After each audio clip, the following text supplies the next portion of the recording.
When life throws you a curveball, how are you going to handle adversity? Welcome to the Fearless Mindset Podcast, where you're about to go on a journey as I interview security, business, and entertainment leaders on what it takes to stay fearless. I'm your host, Mark Ludlow, and enjoy today's episode. Hello, everybody. This is Mark Ludlow, the Fearless Mindset Podcast. And today we have the legend, the myth, the man himself. Tom joins us from the East Coast. How you doing, Tom? I'm very well, thank you. Thank you, Mark. Yes. You're welcome. As you know, if you're in the executive protection industry, bodyguard world, you know Tom very well. You've heard of him. You know, we hear guys like Eric Prince out there, Blackwater, and we know about Tom too, and the stuff that he's done, martial arts world. And so if you're listening to this, thinking about tuning into this, definitely want to tune into this. If you're getting in the business in the executive protection bodyguard world, I know my show's got we have so many different personalities, to business leaders, women business leaders, to FBI agents, CIA guys, everybody. You know, it takes everybody to get in this business, not just military, not just law enforcement, but everybody. If you have that personality, which Tom has, he has the determination and laser focus like a United States Marine or even a Navy SEAL. That focus doesn't have to be a SEAL, but his focus alone led him to where he is at now. He's got so many gold nuggets to offer you guys. I would just tune in, listen to this. Tom and I've gone back and forth the last 2 weeks just trying to figure out how our schedules meshed. Right. And if you're watching this video, Tom sent me this. Hold it, hiding in plain sight. Right there. I got a green screen behind me, so it's kind of cattywampus. But I got his book. You want to pick it up, Amazon, I think is probably the best way to get it from Tom. And you want to dig into Hiding in Plain Sight, written by Tom himself, on the experiences in the executive protection bodyguard world, close protection world. And Tom's going to share some gold nuggets with you guys that are salivating to break in. Tom knows all about that. And Tom has proven a lot of negative people wrong, and he's going to tell us about that. So, Tom, welcome to the Fearless Mindset, and thank you for your time. I know you're very much in demand right now. I've seen you floating around on LinkedIn and social media doing appearances, so you're very busy. Well, thank you. The close protection industry has been really good to me. I'm very blessed and fortunate that I found the industry probably at an early age. And, again, just a little blurb on the book. It's Hiding in Plain Sight, My Life and Adventures Protecting Celebrities, because there's a bunch of books on there called Hiding in Plain Sight. So I think it started many years ago when I was probably in high school, where they were the bullies. They're the bullies in school and so forth. And I had been lifting weights for a few years, and I was getting to look pretty athletic and so forth. And some of the shall we say, the nerds, because I was one as well, they would say, well, so-and-so's picking on me. Can you tell them to stop? I go, sure. So I'd walk up and say, don't pick on this gentleman anymore. He goes, what are you going to do, beat me up? I said, yeah, probably. But I said, I never had a fight in high school. It's just, I think what they said, my presence, they weren't sure, because I was getting bigger and more athletic and determined. And that's where the focus really started, to say, I may have something here, and I didn't know what that was. I didn't know what it was that I was going to lead my life into. And even my dad said, don't you have any ambition to do something? I said, I do, but I'm not sure what it is yet. And the more I worked out and got involved with, I call them defensive arts now, but martial arts such as judo, taekwondo, Okinawan kempo, arnis, pressure points, so forth, the more I realized that I could do very well in this world. And then in the late 70s, through my boxing career, I'm going to back up. Through my boxing, I idolized Joe Frazier, and he was just a tenacious man. And in 78, I got to meet Joe personally, and we had a great conversation and so forth. And then people started hiring me for a crowd control, working the doors, places that had entertainment. and they just needed some peace there. And many times the local police or state police were my perimeter. And I'd go in and just calmly tell people what they should and shouldn't be doing and what my expectations were. And many times I was the only guy there. And it seemed to work out. It seemed to work pretty good for me. I think it's because of my demeanor and a lot of diplomacy and so forth. So one thing led to another, and people started hiring me for different security events. And this would have been late 70s, early 80s. So we're going back 40 some odd years. And then I started studying a little bit more, bodyguard stuff. And I think 1980, John Lennon had been shot, and he was shot by a stalker, Mark David Chapman. I still have those papers today. I didn't know why I saved them. There was a reason, and I didn't know it at the time.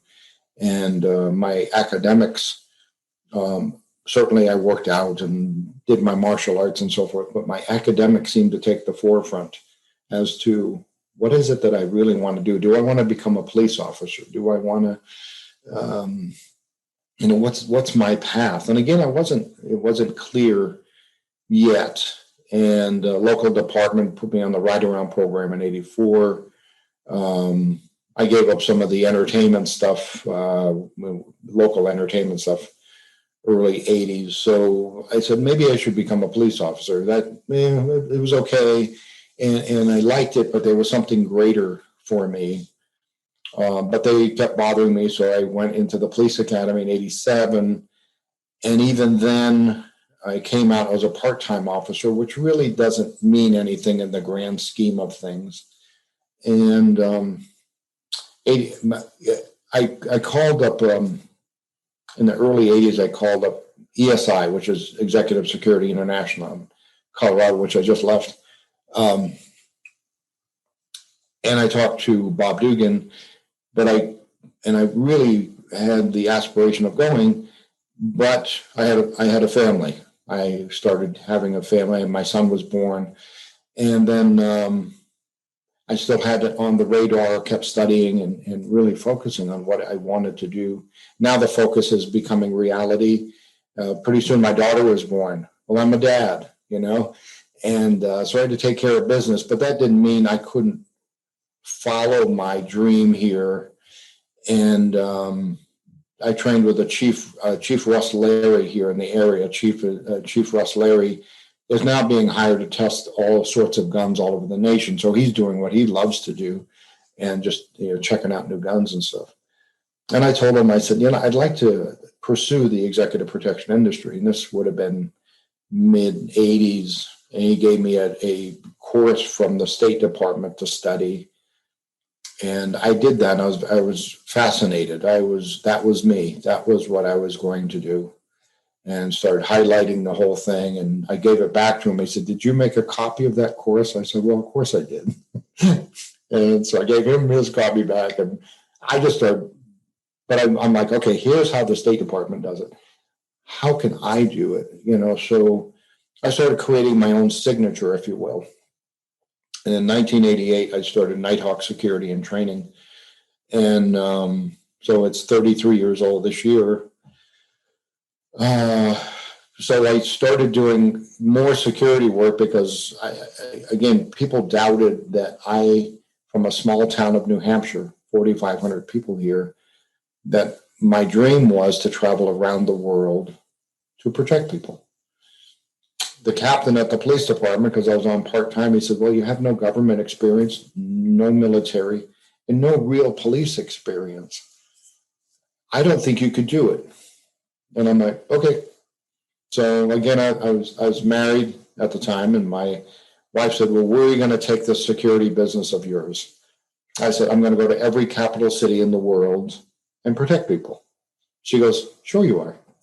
But most normal people would say that, like, that's not possible. You just can't say that and make it happen.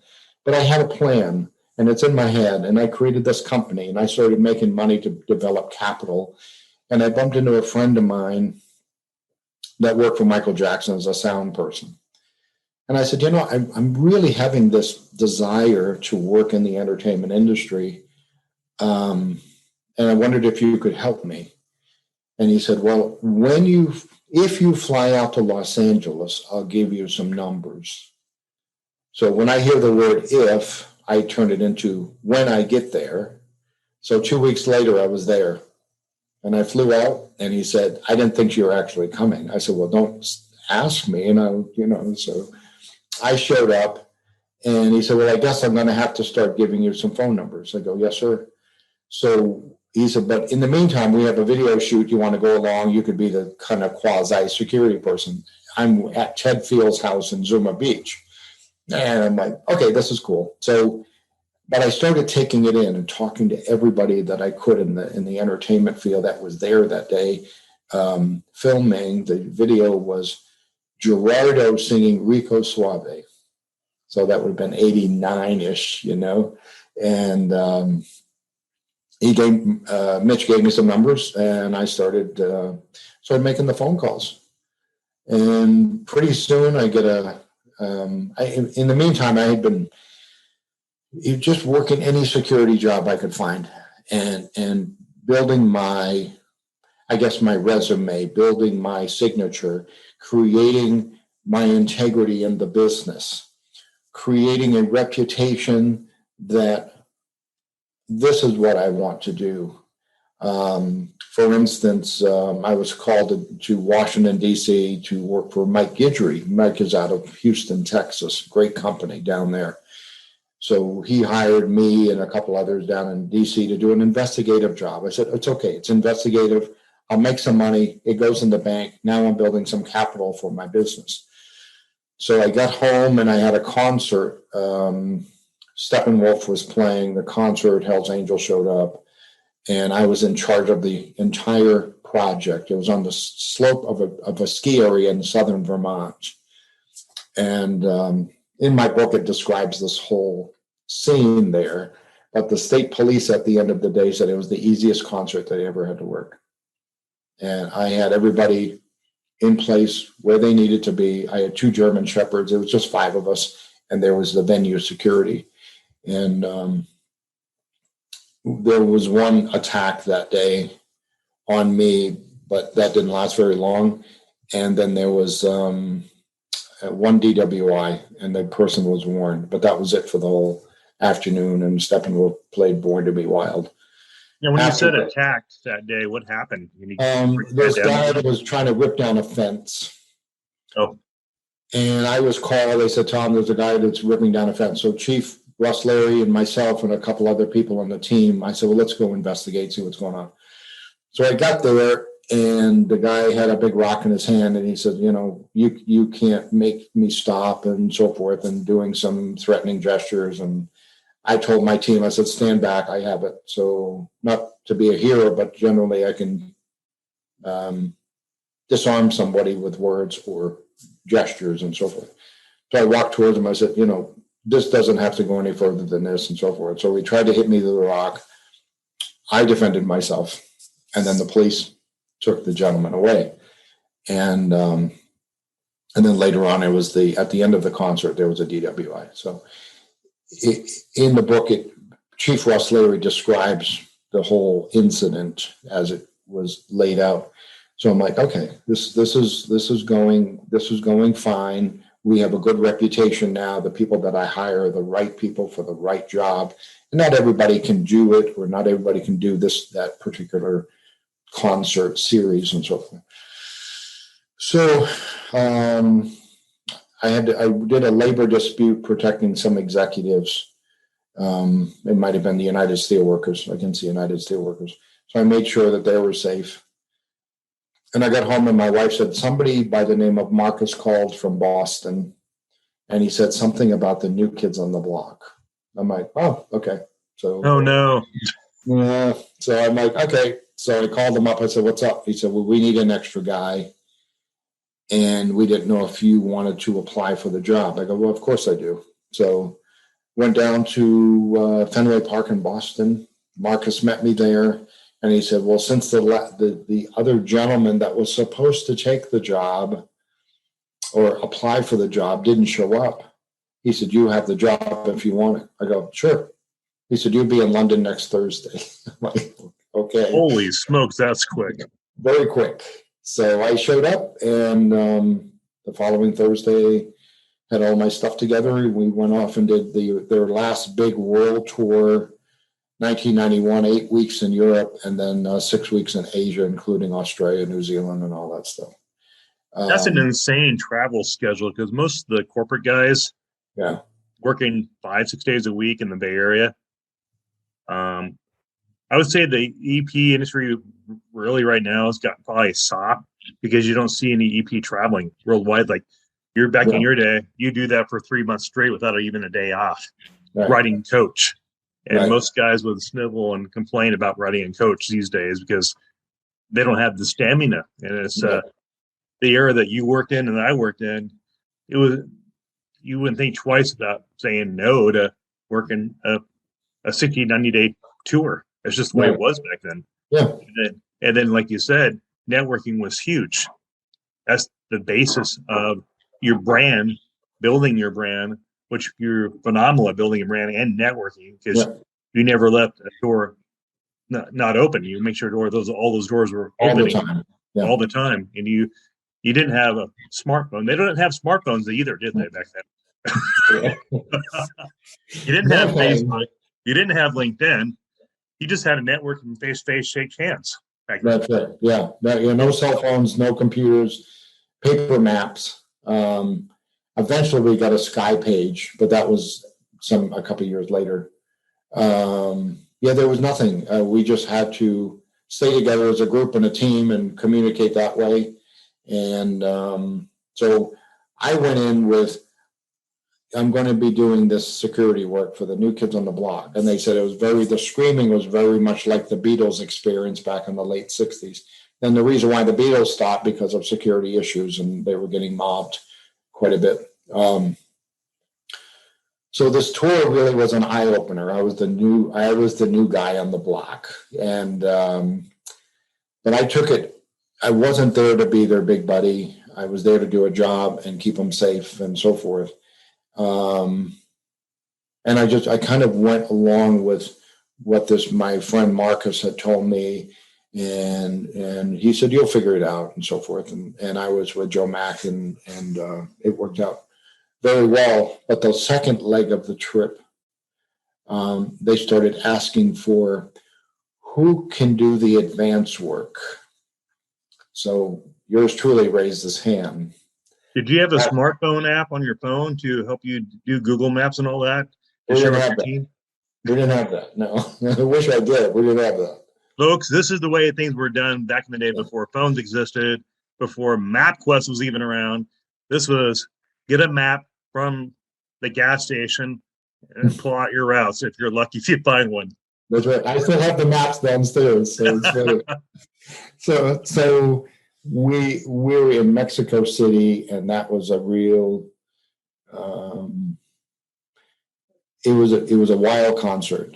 And we had to get out of the enclosed gate. So a police officer took his gun out to want to shoot the lock off. And I said, hang on. So we butted up against it with the van and just kept pushing until the chain broke, and then we could get out.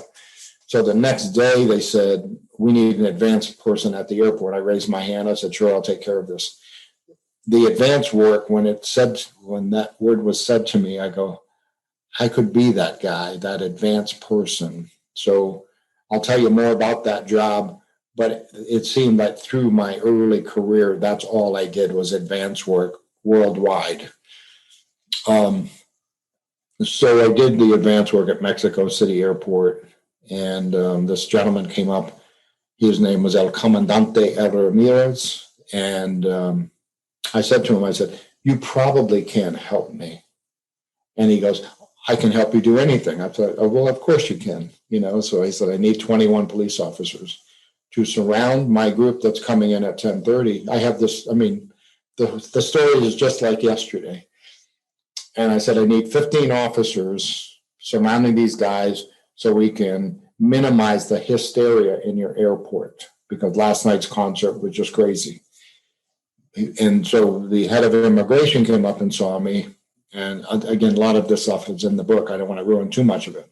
And I'll call him Paunch because he looked like Eric Estrada. And so I said, so here's what I want. We have the passports. I want to stamp them all. I'll take full responsibility for everybody. And I want to be able to bypass customs, immigration, whatever, go up the stairs, take a left, go through the security checkpoint, and go down to the gate, which I'd already walked through the whole thing. So the gate was 21. And I said, I need 6 of the other 6 officers at perfect attention at gate 21. And he's like, okay, so no problem. So the guy showed up. We walked him through customs immigration. We walked upstairs, walked through the security, the security bell's ringing. I said, that man's not with us. So they pull him aside and frisk him and everything. We get down to the gate, put him on the plane. There were 6 officers at perfect attention.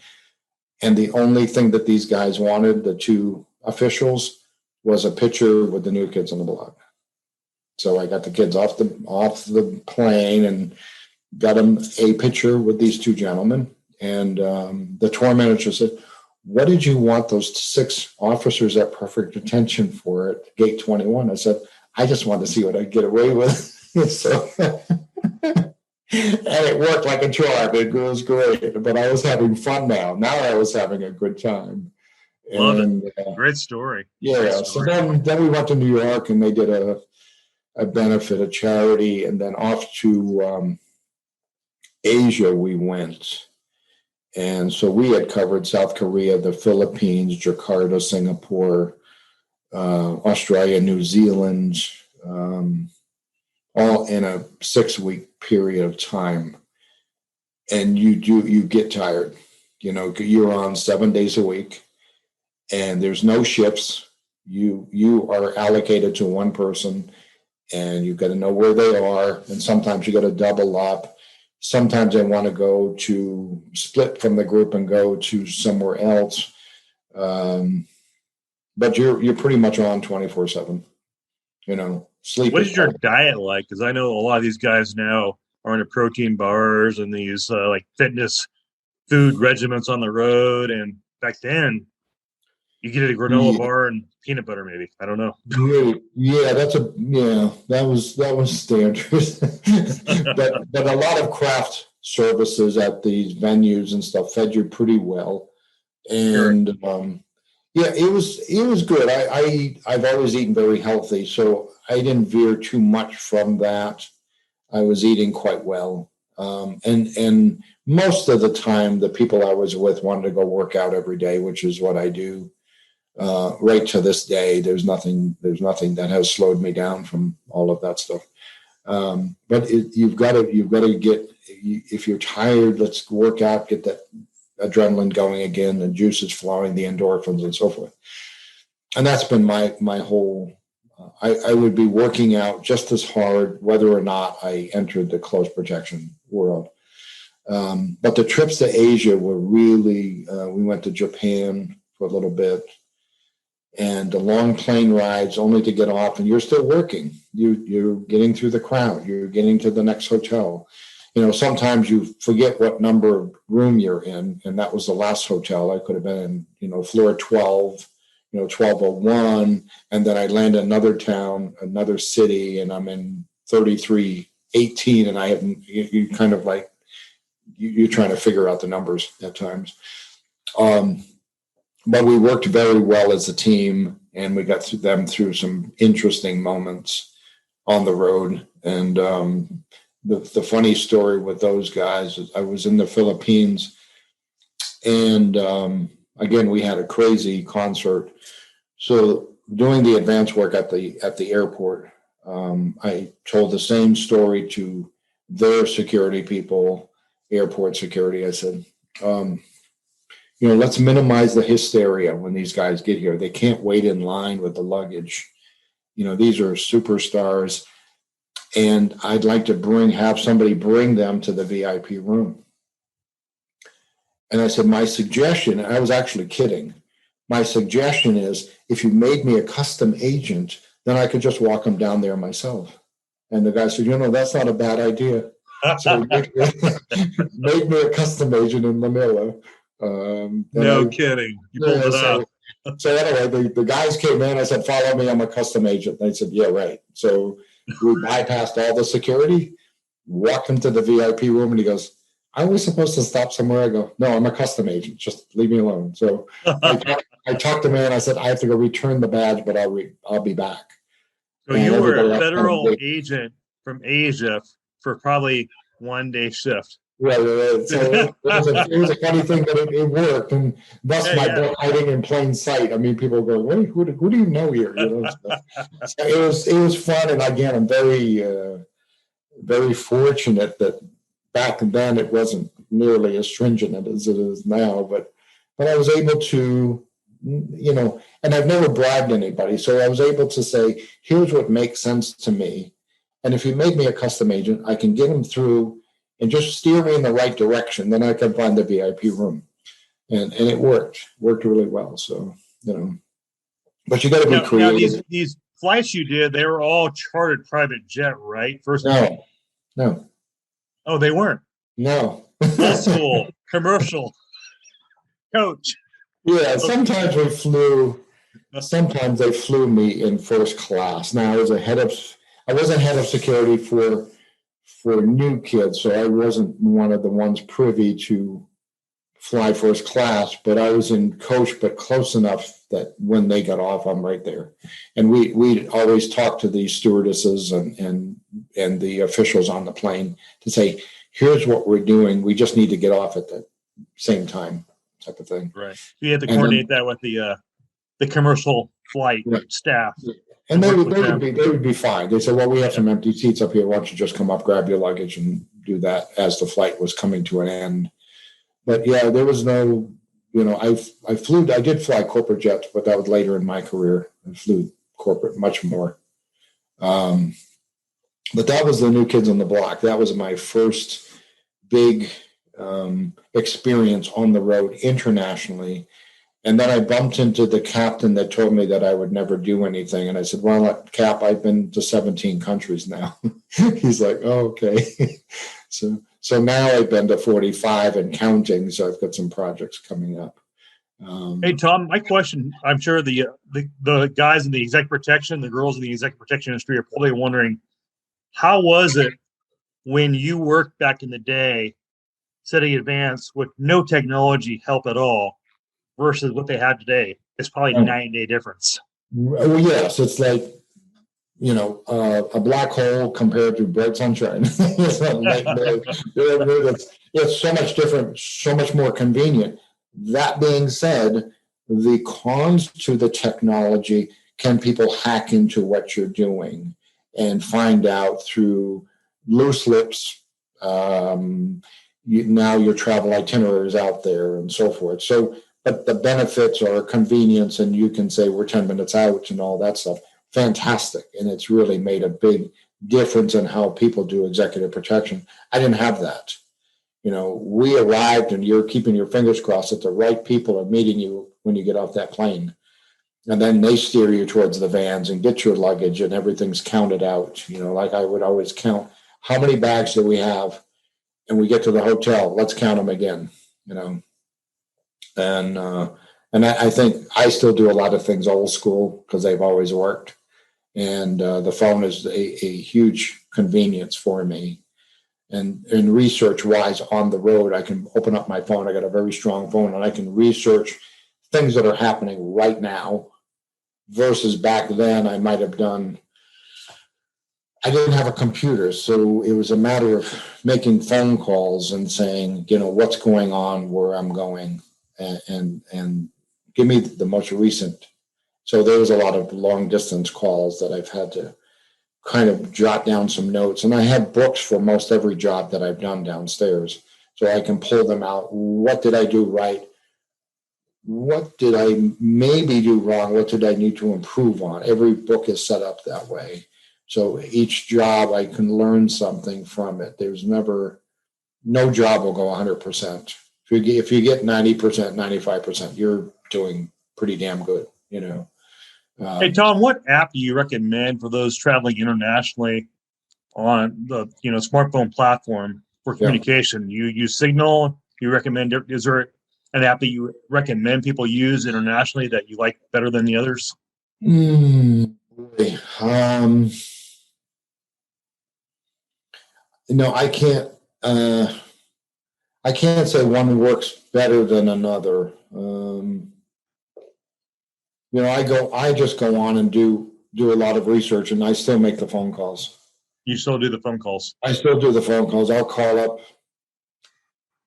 When I had to work in South Africa back in the early 90s, I'm calling. I didn't have a cell phone then, but I made those phone calls. A couple of years ago, I was gone to, I was in South America, then the Far East as well. And I called people. I want to hear their voice. I want to know that they're going to be there.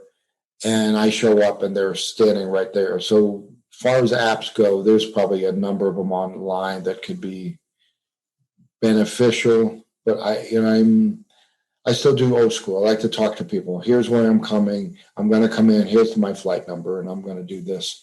And a recent. What do you think of the new generation? Everybody wants to text each other. They don't want to talk to each other. Yeah, I hate texting with a passion. Yeah.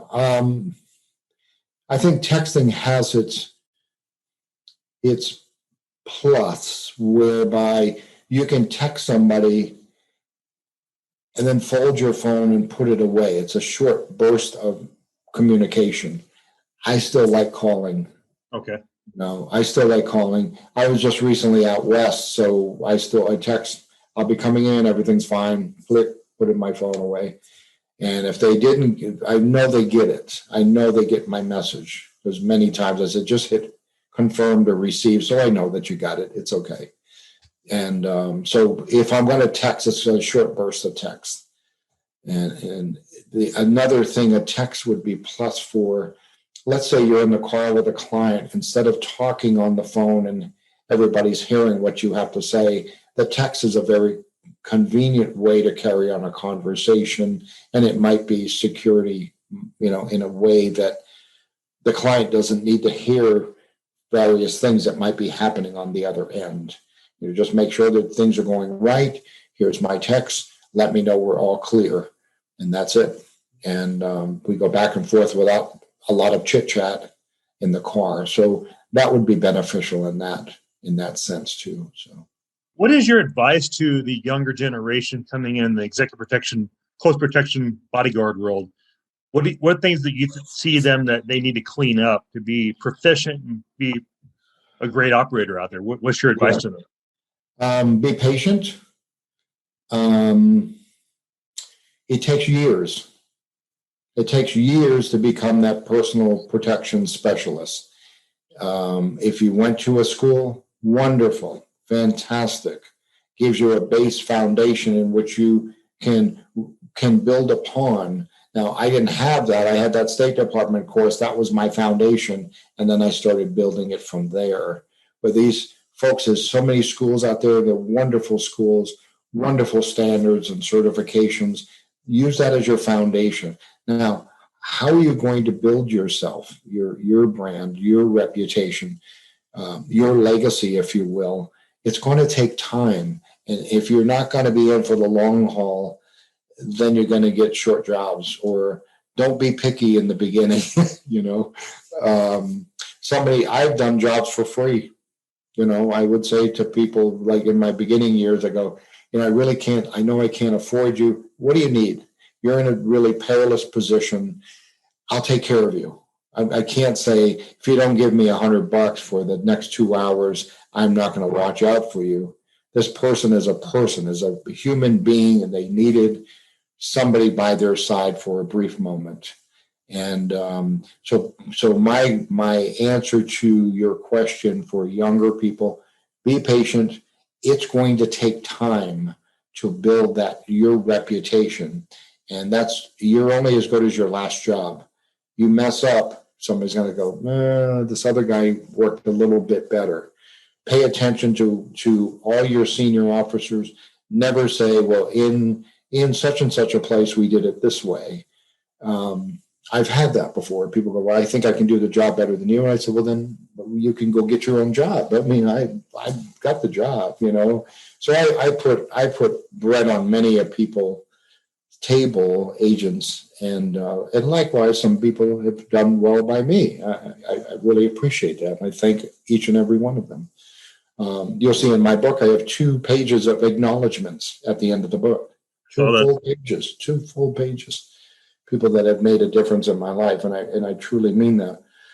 So, to answer your question, they got to put in the time, and that means you've got to work nights. You've got to work the walls. You've got to do everything all the time, and then sooner or later you work yourself up that ladder. You're building respect with your team and colleagues. You're building that respect, and that trust. Yeah, and the trust takes time. And not only that, I mean, if a client sees you goofing around, no, you're gone. I need somebody that's taking this job seriously. Professionalism. Professionalism. You know, bring the best version of yourself to the job. You know, and it's not a party. It's not a, you know, it's not a glamorous job where many people. I've been in glamorous type situations, but I'm still working. When I get home, I'm like, oh, you know, I was with so-and-so and it was nice. You know, that's cool. But put in your time, I can't say that enough. You've got to put in your time, and that means years of your time. It doesn't mean after 6 months, somebody's going to call you to do advanced work in South Africa. They've got to know that you have your you know, I'm not going to use the other word, but everything's in line, you know. Right. Everything that they can imagine you doing is in line. You read my book, that first chapter, I'm in South Africa. Right, yep. And I had been at the job for years already doing security work. I'm asked, and this is my Imagine series, can you imagine being called to go to South Africa with the most iconic female singer in the world, and you're going by yourself to do advanced work? There had been pre-advanced done, and I appreciate that, and I mentioned that. But at the same time, in South Africa, Johannesburg, South Africa was the most violent city in the world, and the State Department said you shouldn't go. The State Department said don't go, don't do it, but you went ahead anyway. Well, I had to go because the artist was going. Right. So I went down there, and I think I had a 5-day head start. Wow. Was that enough? No. 5 days wasn't enough, folks. No, it was not enough. And I went through the routes over and over again. And the party showed up, and it turned out to be, and I'm going to say this in a very serious way, it was the most life-changing experience that all of us, including production staff, makeup and hair, security, advanced people, we would ever have experienced in our life.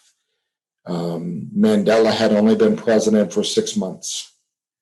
So the apartheid movement was raw over there. And I described that in my book as well. It was tense. I don't think we were up 24 hours a day until we got home. That's what it seemed like. It was no shifts. I mean, when I did the concert in Joburg, 75,000 people were there. We had a director of security. We had a personal guy, but I was the advanced guy. And I had to pull the cars inside the stadium. They had taken 500 weapons away from people at the gate. How many weapons? What's that? 500 weapons? Yeah. 500 weapons, folks. He just said that. 500 weapons. 500 weapons. And 70,000 attendees. 75,000 attendees. Holy. We had armored vehicles. We had dogs. We had everything under the sun ready to go. We put the plan together, all of us. The director of security, myself, Rory Stein, who wrote the book One Step Behind Mandela. He was right there in the whole mix of things. And great people, really super people over there. And so at the end of the night, the funny thing happened was I pulled all the cars inside the stadium. The show gets over with, pulled them out. Everybody got in their vehicles. I had hired a guy just to push the button. to open the door. So he pushed the button. All the cars were driving up. I'm like, yes, I provided the service. The cars are going back to the hotel. What did I forget? Where's my car? You're right. Where's my ride? Where's my ride? So, but you don't think that way. You think you're putting everybody else's life before your own. It's the most unselfish job that anyone could ever have, that you put someone else's life. So then it seemed like the crowd was parting like the Red Sea, and a police car come in, and my buddy Mike jumped out and said, "We came back to get you." I go, "Thanks." So that worked out extremely well, but I couldn't have done it without the teamwork. And in my book, I have a lot of supportive documentations in there that talk about this trip to Africa, talk about the time spent there and how I felt about everything that went on. Landing planes, private jets, when they said we can't land without paying out a lot of money. And I said, fine, I'll land them somewhere else, you know. So, and I did.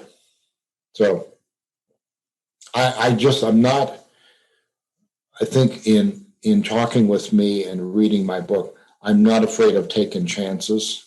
That doesn't mean deadly chances. It means that I will analyze what people have to ask me. When I first was asked to go to Africa, I wasn't sure. I said, let me get back to you in 10 days. And I did my research, made a few phone calls, found out what I needed to find out. And then I called back and said, okay, I'll do it.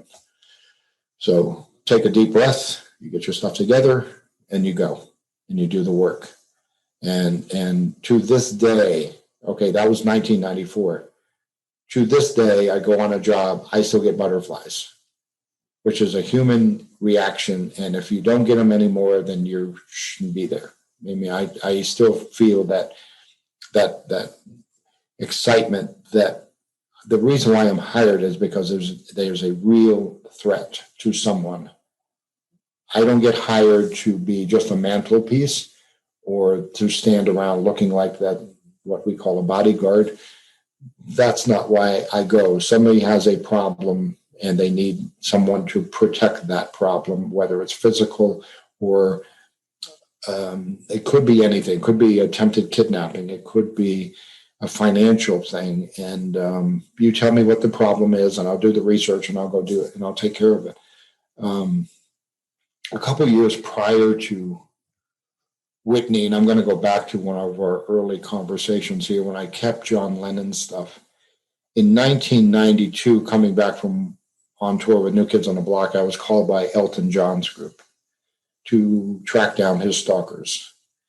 That's when it all came into play, that I had studied Mark David Chapman in 1980, and through the years I kept studying through the National Victim Center, different case studies on stalkers. The police department here gave me their policy and procedure in dealing with them. And I just got engulfed in it. So I guess the word was out, and I got phone call to work for Elton and take care of him. That must have blew your mind away when you got that call. It did. They all blow my mind. I feel very blessed. So unfortunately, I couldn't go down when they wanted me to, because I was going to New York, and it was 1992. I was going to New York to teach defensive tactics to some law enforcement people. That was, almost 30 years ago. And you've been in the business now, Tom. You've been in the business. Well, security, to include executive protection, probably 40 or so years. 40 years. That's a lot of experience, folks. Yeah. And EP work, close protection work, probably 30. My business is 33 years old. So I'd done some work prior to that. So let's say it's 34, 35 years of doing. So you're a triple black belt. I'm up there. I got a few triple things. Black belt ninja, I would say. Right. Black belt ninja, Tom. Right. But that's all part of my discipline within my own life, that I can do the protection business because I am a disciplined individual. Again, not to get off the security part of it, but my workouts, 6 days a week, sometimes twice a day, and I'm I just keep going. I mean, people say, why do you do that? I said, because my life or someone else's life depends on it. So until I retire, that's how I always think. And that's how I train. And I still study a lot. And my room around here is, I've got probably $5,000 worth of books up here and some awards in back of me on the side of me here. And it's just been, that's just who I am. So when people say, well, what do you do for fun? I said, well, the only things I know how to do is work out and protect people, but I have a wonderful woman by my side. And now by writing my story, I'm a multi-award winning author. So congratulations on that. Yeah. That just happened. You got an award this week. Yeah, this one here. Check this out, folks. You just got this. Yeah, just got that. I won the book of the year. Congrats. That's a big deal. That came Saturday after a big martial arts seminar. So I was like, okay, great. What a weekend, So, but anyway, with Elton, it was tracking down a person, and I did a lot of pretext calls I was an investigator. And you're a subject matter expert right? Also, subject matter expert? In what? Aren't you a subject matter expert as well? Yes. Both in working out in strength, which we have a case going on right now, and also in use of force. So I'm a subject matter expert in use of force stuff, self-defense and so forth. And you get training to different organizations and enterprises that want that training from you, right? Yes. So the lawyers like me, because I can come out and say, here's my opinion based on how this all worked out. And they go, okay. So, I mean, I've been at it long enough that it's great when I get asked by an attorney or something, we need your expertise on this. Nice. And, okay, that's fine. Just the other night, as you know, I had CNN Digital call me up, and that was very special. And we'll probably work together in the near future on some cases, security-wise and so forth. So, and that was regarding the event that took place in Texas, correct? Yeah, Live Nation, the Houston concert. So I'm going to leave it in the hands of the investigators right now. And as I monitor the media, I can see that maybe from my eyes, there could have been much more proactive measures being taken. And I'll give my honest opinion about that to my contact there. But let's see how that plays out, too, because another child just died this morning that makes number 10. Oh, wow. Yeah, a 9-year-old. So you're basically a TV contributor on different events like this taking place. Yeah, I mean, if people call me, I give them the time, and sometimes, like you and I, we have to find the time to do certain things. Because lately I'm running around quite a bit too. But this week is pretty tame, I think. I've got another Zoom tomorrow afternoon with a security organization. So I just, coming off from the Elton job, I felt very satisfied, and it wasn't even important that he met me. So he didn't know I worked for him for 3 months. No kidding. And, wow. Yeah. But that's not, for me, that's not, I want your listeners to say, sometimes it's better just to hide in plain sight, to do your job and be recognized by your peers to say, this man is not caught up in the limelight. He has a job to do. And just do the job. I mean, he knew I was around, but he just didn't know where I was. And if I was in the front of the car, he thought I was an off-duty police officer. Eventually, I picked up a corporate client, but they were all staying in the same hotel. Elton was there. And they said, would you like to meet him personally? Sure. I mean, I wasn't working for him that day. So I went up and they said, this is the gentleman that's been keeping you on the stage. And I said, well, it's a pleasure meeting you, And so it worked out really well. And then I took a job with a corporate gentleman, and I just took over. He had indeed had a threat against him. And in my book, I described some of that without using his name.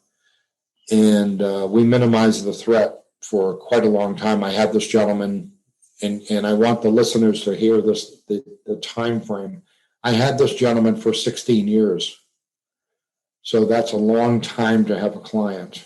If you have a client a couple of years, 2 or 3 years, that's a good run. 16 years I had him, not full time, but he treated me extremely well, and probably one of the most genuine and generous men I've ever met in my life. And whatever I needed, he said, whatever you need to make your job run smoothly. And okay. So he called me up. He said, meet me in New York. Okay, great. Then I go to New York and do the job. And again, I come back here. It's a kind of that work-life balance. I live in a very small town. It's very peaceful and so forth. And then I go away, and it's just a different mindset. So does that bring you some balance, having resting time, downtime? Yes, it does. Work is crazy. I find that out for myself too. Most of my work's been in Los Angeles. That's where I launched my career 15 years ago. And I could not, when the job was done, I give it a few days and I get myself back to Oregon just to chill out. Right. I want to go in my cubby hole, my place in the hills, and disappear for weeks. Yeah. Yeah. I mean, I live out in the woods. There's wildlife here quite a bit. And I just live out in the woods, small house. Privacy. And it's just relaxing. And then I go to the gym every day and work out. And now that I'm in a writing mode, I'm on book number 2 and all that stuff. So that helps me kind of decompress. And for people to say, no, I want to be on the road all the time. No, you don't. No, you don't. No, you don't. You're going to get burnt out. And yes. you do no one any good, especially if you're new and you start working nights and you're asked, there are certain demands that all of a sudden that 12 hours turned into 18. And when you get home, decompress, go work out, watch a silly movie, whatever you need to do, get involved in the kitchen or something. Involved in the kitchen. Yeah, I'm good in the kitchen, so it's good. I'm a chef. Yeah. Hey, Tom, here's a question for you. Yeah. What are the common mistakes you see with a lot of agents out there, especially the new ones coming in? They want to break in, they want to make a name for themselves. What mistakes do you see, the common mistakes with exec protection bodyguards in the industry right now? What are the big ones to stick out? The younger guys, because I haven't seen many of them in action, but I think it's wanting to do too much too soon instead of getting the experience to help build on your life, your signature. Everybody's got to create their own signature somewhere along the line, but don't expect too much too soon. For instance, somebody called me up and they said, what do you normally make, per week? I made the mistake of telling the person. This was a few years back. So what's he do? He turns around and starts charging people the same thing I did, and they're just breaking out of the gate. And then told me that, they're not going to pay me that money. I said, well, you have no experience. I'm telling you this after 30 years experience. And you asked me a question. I was completely transparent with you. You're trying to get paid the same amount that I'm being paid. And they're saying no. So be patient. You gotta build your brand. Learn from people. Learn from that head of security. How did he get in that position? And if you're really impatient about it, you're not going to last very long in the industry.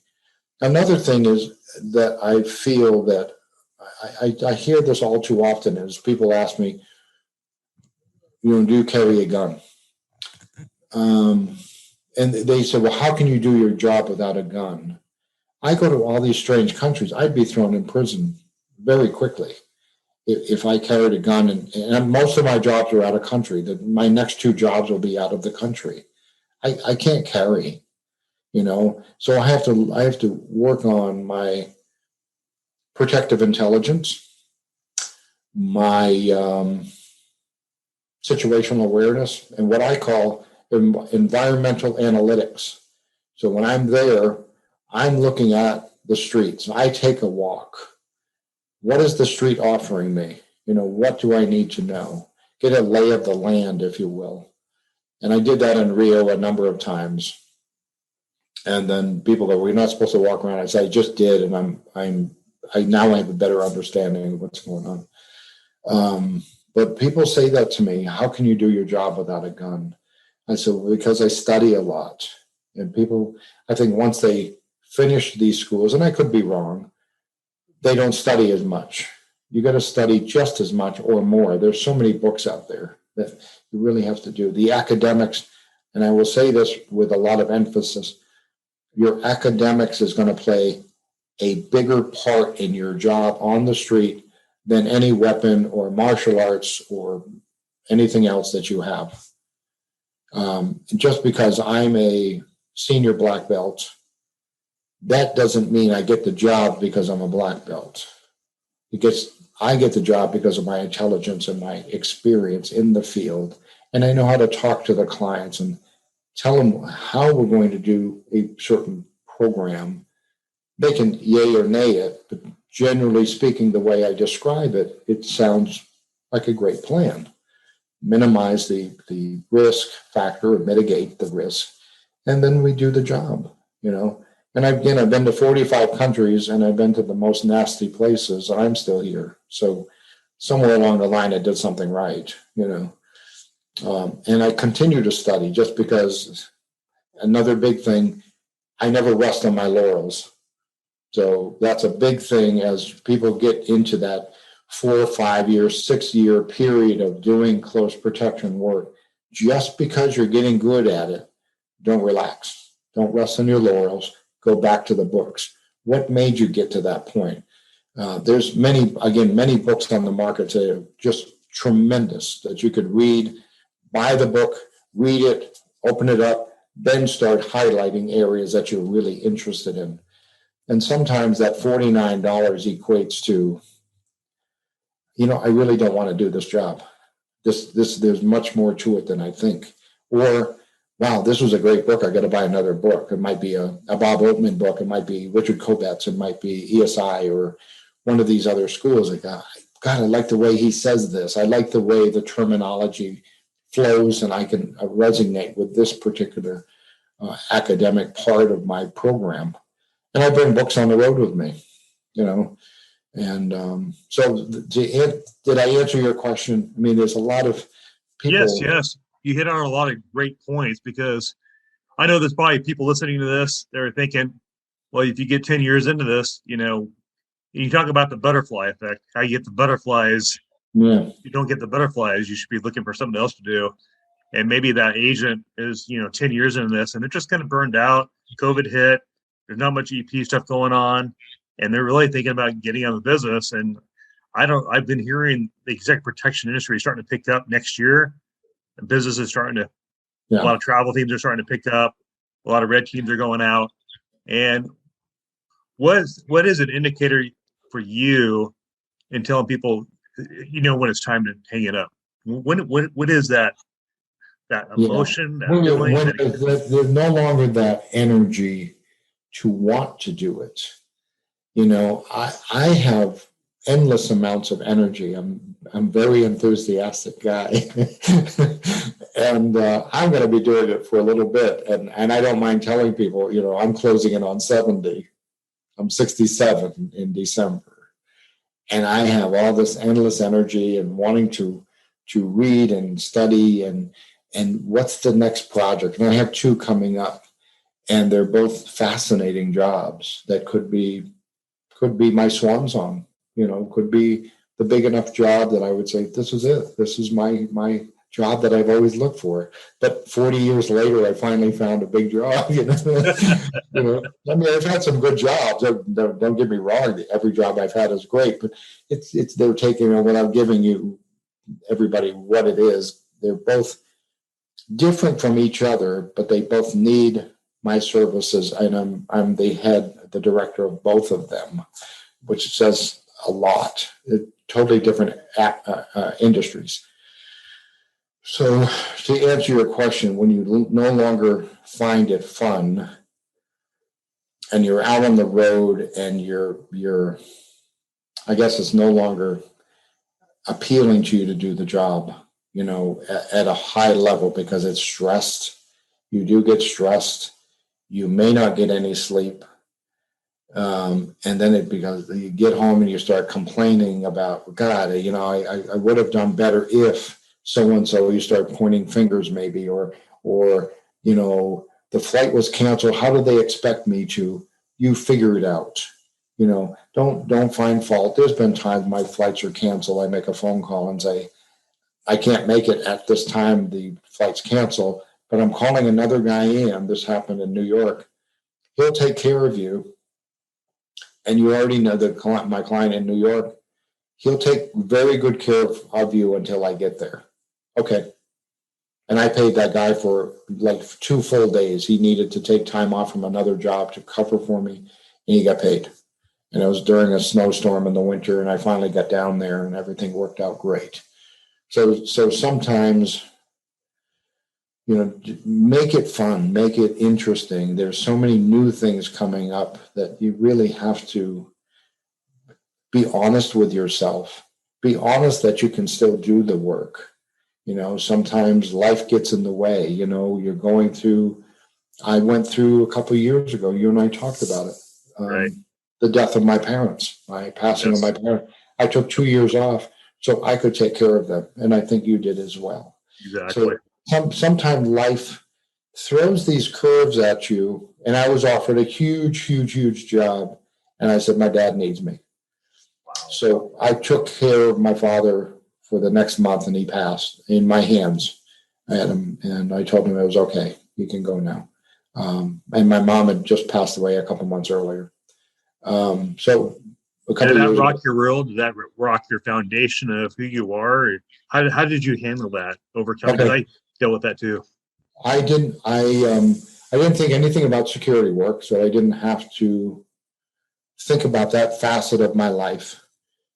And I still worked out all the time to feel better about myself. And even though, I shared a house with my parents for the purpose of taking care of them in their later years, and I did.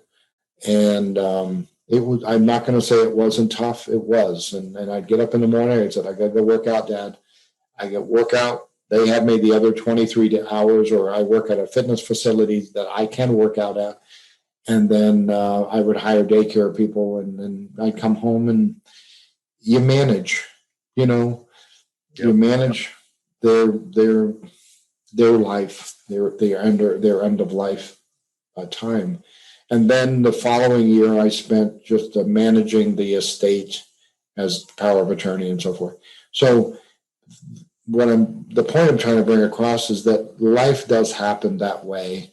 And you have to make a decision of who you are as a person, that you can look in the mirror and say, I did all the right things, and nobody faulted me for that. I can look in the mirror and say, I did everything I could for both of them for their final moments, and had some help with some siblings, but I was the main guy. And then I settled the estate, and then January of 2020 came. I started writing my book, and then COVID hit, and I said, "Okay, I can finish my book now." So that worked out pretty good. But by doing that, okay, now nobody's doing security work, nobody's doing EP stuff. Right. I started making phone calls. Hey, I'm still out here. I know nobody's working, but just let you know that I'm still very much interested in covering for people. And then these other 2 organizations called me up, and how about you run our security stuff and so forth? Sure, that's okay. For me, I had to check out. I think I checked out for a couple of years. I was not even engaged, not in the business. That's right. That's right. 3 years off. And I'm like, eh. Yeah, then all of a sudden, I started missing it. Right. Exactly. Yeah. Exactly the way I felt. And you do. Let's say you go through. I was working back in the mid 90s, and I went through a divorce. Wow. The divorce have something to do with my work.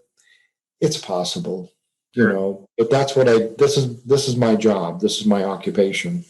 And so I've always done that. It's not like it was something new that was just brought on. So I always warn people, if you're in a solid relationship, you really got to sit down and talk about these things. You're going to be away. You could be away 6 months. One job that I had, I was away for 6 months. It was a movie project. And so I was gone 6 months. I tried to sneak home every once in a while. I brought my children on an off day to meet some people.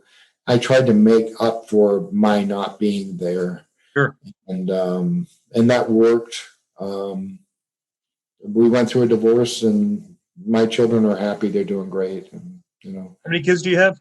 I have two, a boy that's 37 and a girl that is 33. Wow. Okay.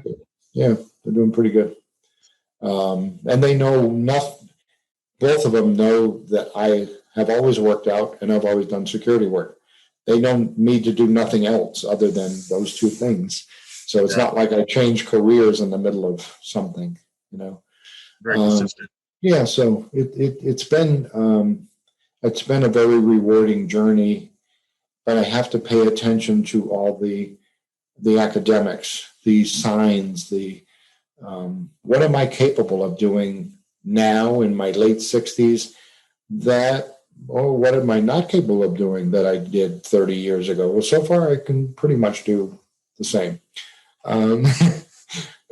So I take pride in that I keep myself disciplined and physically fit, and I don't drink or smoke or anything like that. So I'm on point with who I am and what I can bring to the table within the close protection world.